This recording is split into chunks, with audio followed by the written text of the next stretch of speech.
The following show may contain some fruity language. Oh, it's nothing too bad, but I thought I should warn you anyway. There's an audio thing to tune into. The show where you are, the show where you are. Hey. Quick and easy, count me in. The show where you are, the show where you are. Hey. Just wanna see you smile again. The show where you are, the show where you are. Hey.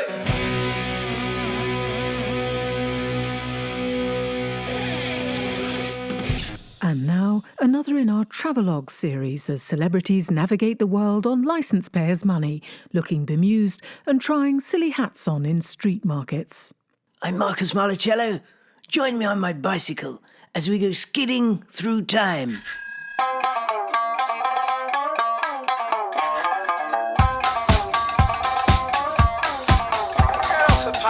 You'll find me on the hill overlooking Cobblebot Lane Station, astride my Uncle Pickle's reassuring saddle.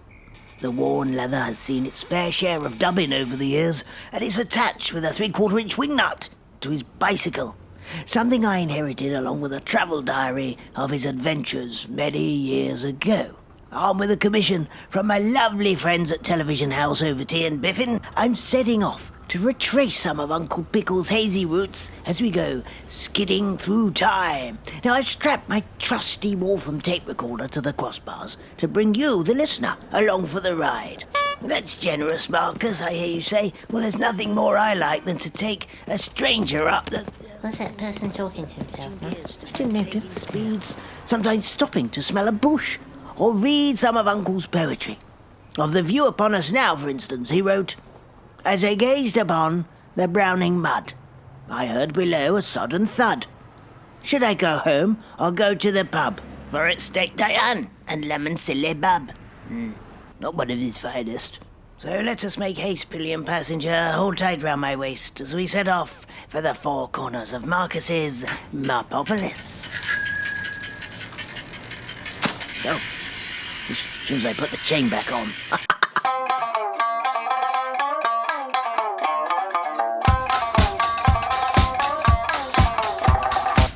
I hear it's gone completely vegan. So you can't get to the match. Got to take the kids to the park. What about the GGs? No, I've got to put that shelf up. Tennis match on pay-per-view? We haven't got that channel. Yeah, fault, but not your fault, is it? No, but what can I do? Don't panic. You can still sit at home and get rid of some of your money with a new app from GambleBallsUp.com. How? Simply sign up and claim your £1 in free virtual bet slip coin. Wow. Just stick £100 non-refundable deposit into our online betting vaults using a credit card or cash in the post.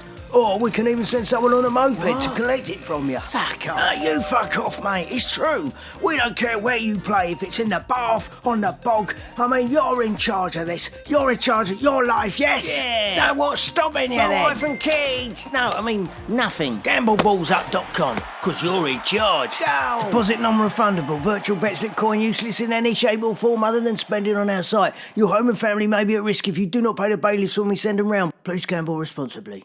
Today we're talking about the amalgamation of two rival football clubs forced to share the same ground. We have the council representative who proposed this, as well as staunch supporter of one of the teams affected. Let's start with you, Wally Pieface. Hello. Hi, Adam. You're not in favour of this move, am I right? I don't see how it can work, really. The planners must be idiots. Do people agree with you? Well, my mum does. Is she there? Mum? What are you doing? Stop that. Adam Weeble wants a quick word. I was just cutting the crusts off your sandwiches. Hi, Mum. Do you want to give us your opinion on this bunch of idiots at the council? Oh, no, dear. My son does all my opinions for me. Now, on the line, we have Councillor Sydney Sillyplan. I will have a signed pen, though. We'll come back to the pen. Councillor. Hello, Adam. Look, just to correct your other caller, I'm a council planning advisor. To be called an idiot is, to be frank, quite hurtful. Is that because you're a crybaby bunting or a planet's just generally sensitive people? If you cut us, do we not bleed like everyone else? That's very profound. I don't think he physically actually wants to fight you, do you, Wally? I don't know. How big is he? Let's think of it as a friendly match. Get your verbal boots on. Run onto the metaphorical argument pitch, guys. Let's start this match. I'm blowing the whistle. Look, what do you think makes more sense for the town and the area?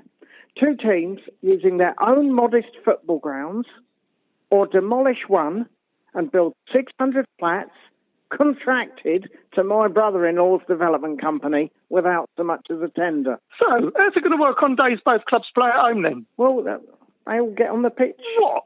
4 teams at once? Yes, let me finish. I didn't interrupt you.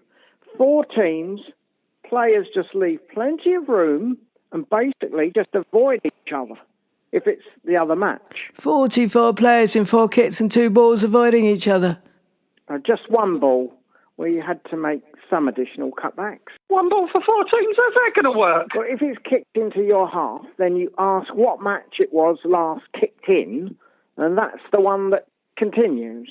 And what about if someone yelled, "Hey, ref, you need to get new glasses or what, you fat-shinned lemon?" Well, the ref would just blow the whistle. Well, it certainly worked at school playtime. 1 peep on the whistle means freeze. Yes. Or the dinner lady shouts rude words at you. Yes, exactly, Adam. Well, that was a surprise goal from the council, Wally. Any chance of extra time? It's gone now. I think you've upset him. Well, Wally's gone off for half-time oranges. What do you think, though, listener? Squawk me at Adam Weeble, #footy clang bang. Insta drive me on the top of my shed. Call our premium rate number 089, then some digits, or just flush your head in the sink. Coming up after the break, we speak to the lady who thought she'd grown a huge prize-winning marrow, but it turned out to be crime novelist Peggy Clifton. Can we talk about this signed pen now, please? Drop the beat like a spanner on my feet. Gotta pick it up, gotta bring it up now. Like and subscribe this show, whatever that means. It's important apparently these days. It's time again for Dancing with Wild Animals. Let's meet your hosts, Katie and Brian. Stop it, you lot, you're mad. Yeah, no. Can you hear this, Brian? Yeah, come on, you think you're on enough, I'll take you all on. Brian! Oh, sorry, Katie. What did we say in rehearsals? Too far, sorry. That's right, because Saturday night is not all right for fighting, Brian. It's time for Dancing with Wild Animals! Yeah, it's the show where we pair up. People you might recognise or have to Google and go, where the hell have I seen them? I vaguely recognise them. And we pair them with a wild animal and they have a dance-off. And in the final, they're competing for a year's supply of yeast. Thanks to our sponsors. There's a new chocolate bar on the market. It's called Super Brand Bam, Super Brand Bam Bar. Oh, Brian, I love those bars. I insist on having them in my dressing room fruit basket every week. Yeah, I love the taste, Katie, but sadly they give me the runs. Oh, I just want to hear about your bottom. Fair dues. But I do want to hear from reality star turned serious journalist Misty, who's back with Frankie the Fox. Well, I thought last week we were going to be voted off for sure because Frankie here got a little excited during the tango and started to nip at my ankle. I'm a biter. Can camera 2 pick that up? It's quite infected, as you can see. Want some TCP, really? But the show must go on. I haven't got rabies, though, thank God. Can you believe that, ladies and gentlemen? The Fox can't even do the Fox trots. Oh, that's a bit rude. I've got a chance this week for a fresh start because the theme is punk rock. Were you a punk rocker back in the day, bro? No, I was a headbanger, but with my comb over, I had to go from side to side. I looked like a muppet on a washing machine. It was bad. Oh, you are funny. Do your funny face. Go on. Hey, okay, we'll stop banging about. We've got to get on with the show. Let the music play. Let's start off with a traditional pogo. A really good poise there, especially from Misty. Oh, it's getting a bit bitey again. Well, stop it. Oh, that was a heel straight to the net. It's going to cost them points. He's apologised. They're back on form. Hold up, Brian. What's this? They're spitting on the judges. That's a risky move. Could it pay off? Well, I'm always saying authentic, you see. The judges are looking for something authentic, and I think punks used to do that, so fair dues. Ah, so to you, judges. Dino Soda Siphon. I didn't like it. No. Wait for it. No, I didn't like it. Oh, just being honest. What about you, Cassandra? Don't listen to a mystery girls here. Let me say, I disagree with whatever he just said. So, crowd, come on, cheer, cheer. Thank you, dear. And what about you, Judge number 3? Called in last minute. No one really knows who you are. I know what I like, but I don't like that. Unless he does, in which case I do. In that case, oh, that one in the script, you put me off your pillock. Oh, I'm sorry, Brian. I do the jokes. Right, can you bow me out of this one, Spiffy Muchpattern, please?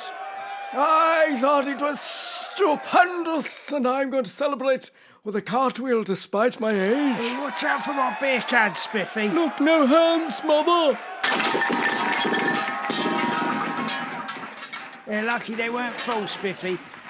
Misty and Frank, what do you think of your performance? Well, I'm just happy to be anywhere in the competition, let alone the world, because I'm a small girl from a big town. No, I'm a big girl from a small town. Yeah, can I just thank everyone in my den that keeps voting every week? Thank you, guys.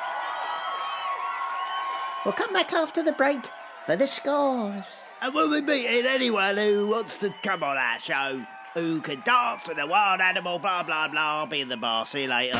Calls are charged at exceptionally high rates and make no difference, if any at all, to the actual show.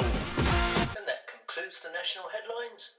Now the news teams, where you are. Oh, I was going to get a cuppa, but I haven't got time now, have I? Oh, here she comes. If Jim doesn't knock her over first, he drives like Diddy bloody Hamilton. It's on the latch. Let yourself in. Oh, you've got Scotch broth all down your collar. Do what? Yeah. I like this top. Let me get me hanky on Evening, it. folks. Hello, Jane. The porter desk open. Des and Barbara Lampwick, here is the news where you are.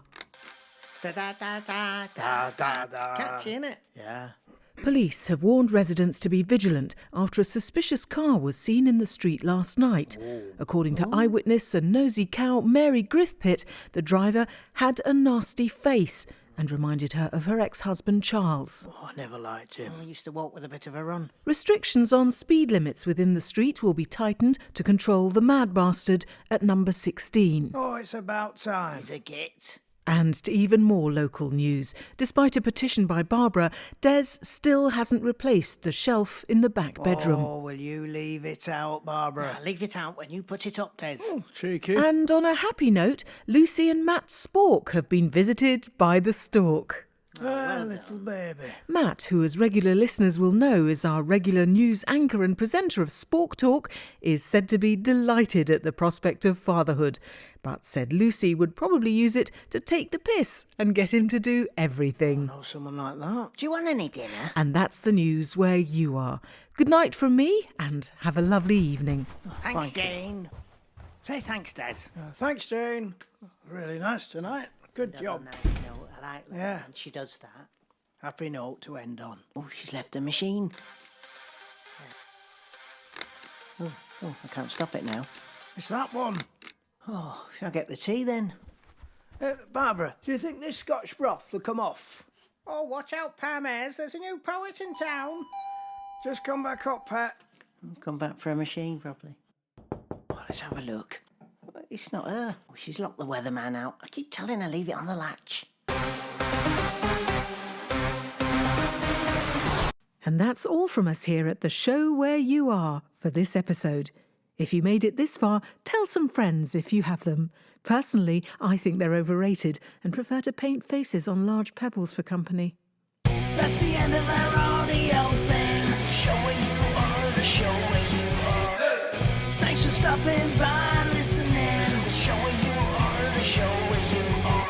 The Show Where You Are was written and performed by Marty Tott, with guest artist Vanilla Fudge and contributions on the Adam Weeble call-in from Patsy B and Mike, the film librarian.